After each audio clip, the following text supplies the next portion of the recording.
Gnostic texts just ancient fan fiction? If you've been following this series on Gnostic texts, you might be asking the same question I had.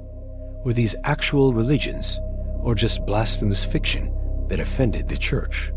Because when a text claims the God of Genesis is actually a demon named Yaldabaoth, it sounds like someone writing edgy theological fan fiction, not sincere religious belief. Here's how we know these were real religious movements, not creative writing. First, the church fathers spent centuries writing refutations. Irenaeus wrote 5 volumes,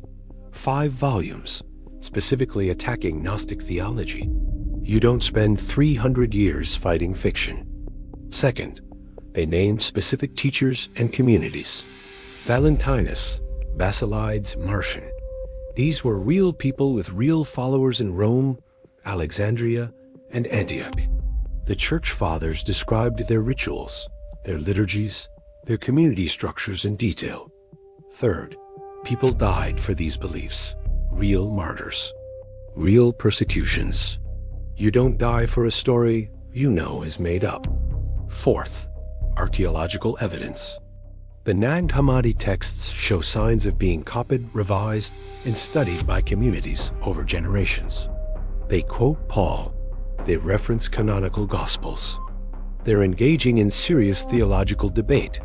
Yes, they used mythological narratives, gods, goddesses, cosmic battles. But that's not fiction.